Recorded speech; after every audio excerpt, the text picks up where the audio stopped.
조국화 순당님입니다.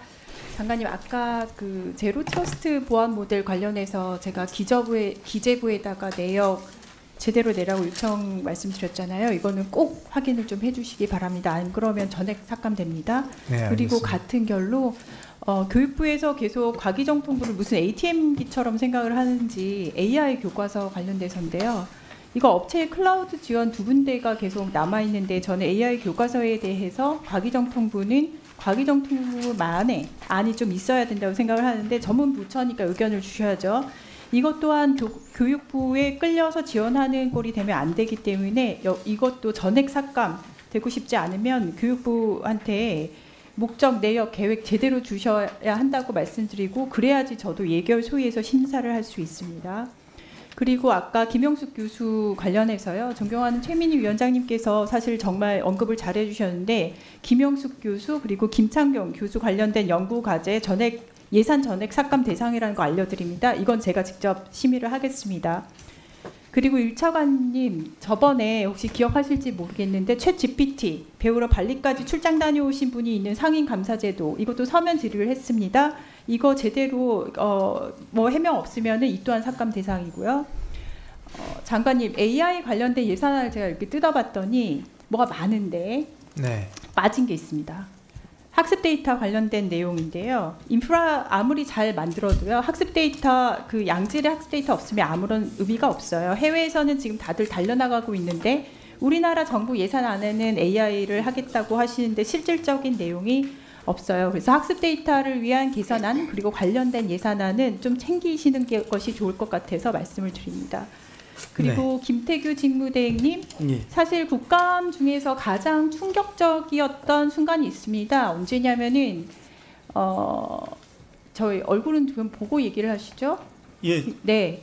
한글을 세종대왕이 만들지 않았다라고 말한 한종석 같은 상식 밖에 자격 없는 선거방송심의위원을 방심위원장에 임명했다는 건데요.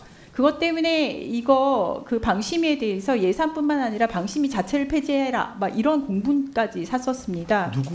제가 방심위를 보니까 한정석 선거방심위원 가서 한번 보세요. 아, 선거방송심의위원. 네, 제가 방심위를 보니까 법안에도 제출을 했는데 보도 공정성 심의 폐지에 대해서요. 소위도 특위도 제대로 작동을 안 하고 있어요. 한 개 특위당 얼마씩 예산이 들어가냐면은 지금 4,500만 원씩 예산이 들어가고 있는데 단순 자문이라고 하면서 심사에는 반영도 안 하고 있습니다.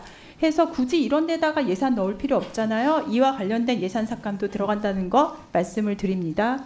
그리고 장관님, 과기정통부가 네. 그 대규모 디지털 전환 지원 사업 예산으로 15억 9,600만 원 신규로 넣어주셨어요.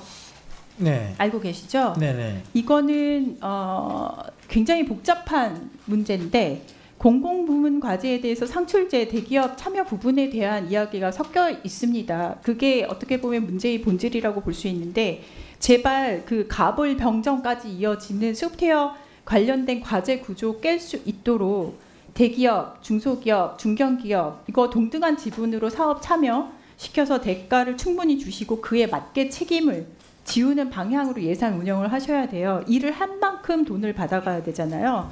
법으로도 혹시 아실 것 같긴 한데 과업심의위원회 같은 좋은 제도 있습니다. 근데 작동을 안 할 뿐이에요.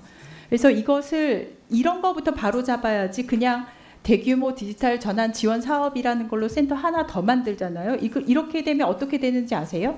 실질적인 업계에서는 이거를 뭐라고 받아들인지 혹시 아실까요? 글쎄요. 네.